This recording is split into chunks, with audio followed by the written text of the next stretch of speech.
සුබ දවසක් ඔයාලට.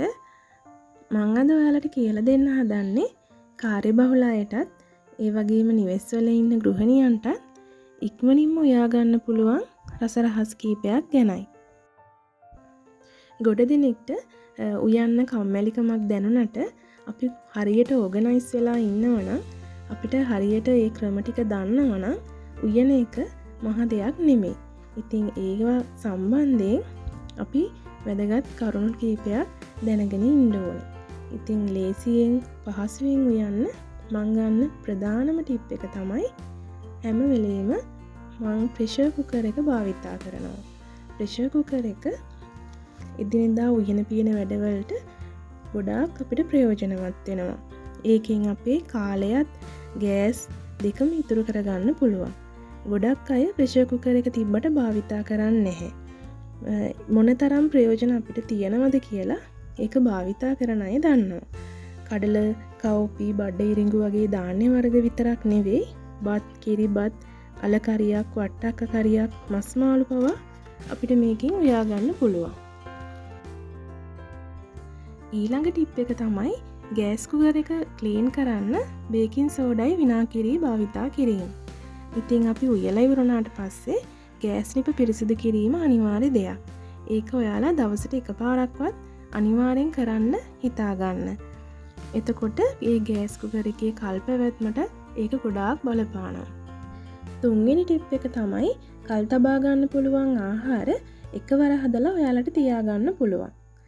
චට්නි හදලා, සීනි සම්බවල, මාළු ඇඹුල් තියල්, එතකොට උඹලකඩ සම්බවල, රටකජු බැදුම් මේ වගේ දේවල් හදලා බෝතල් කරලා තියෙනවනම් ගමනක් ගිහින් ආවත් වැඩට ගිහිල්ලා ආවත් අපිට පහසුවෙන් එක කරියක් හදාගෙන මේවත් එක්ක කන්න පුළුවන්.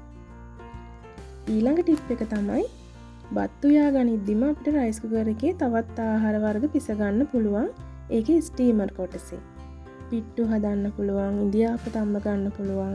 ඒ වගේම ලැවරියා එකක් බබාලා ඉස්කෝලේ යනවා නම් ඔයාලට බත් එක උයන වෙලාවෙම ලැවරියා එක හදලා ඒක තම්බ ගන්න පුළුවන්. මේ වගේ දේවල් try කරලා ඔයාලගේ කාලේ එතකොට ගෑස් මේ දේවල් ඉතුරු කරගන්න පුළුවන්.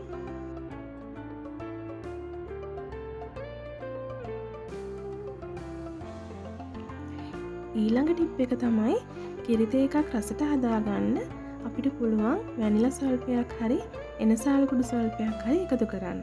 ඔයාලගේ කැමැත්ත අනුව මේ දේවල් වෙනස් කරලා එකතු කරන්න පුළුවන්.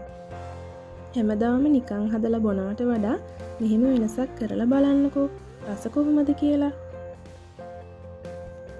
ඊළඟ ටිප් එක තමයි පොලොස් ගෙඩියක් කපලා අපිට වැඩිපුර කොටස් ඉතුරු වුණොත් ඔයාට පුළුවන් ඒක කොටු කපලා ලුණු මිශ්‍ර වතුරට දෙහි ගෙඩියකුත් කපලා දාලා ශීතකරණේ යට කොටසේ තියාගන්න.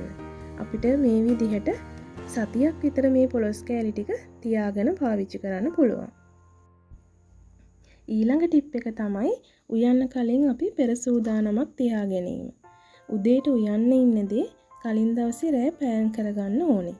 ඒ සඳහා අවශ්‍ය එළවලු, මස් මාළු, ඒ දේවල් කපලා, සීසන් කරලා, පොල් මිරිකලා, බොක්ස් වල දාලා තියාගත්තාම අපිට උයනවා කියන දේ ලොකු දෙයක් නෙමෙයි. පාන්දරට ගොඩාක් ගෙවල් වල පුංචි යුද්ධයක් වගේ තමයි තියෙන්නේ. ඉතින් ඒ දේවල් මගාරව ගන්න ඔයාලට මේ ක්‍රම භාවිතා කරගන්න පුළුවන්. මම මේ කිව්ව කරුණු ටික ඔයාලගේ උයන පියන වැඩවලට වැදගත් වෙයි කියලා හිතෙනවා. ආයෙත් මේ වගේ වැදගත් වීඩියෝ එකකින් නැවත හම්බ වෙනකන් ඔයාලට සුබ දවසක්.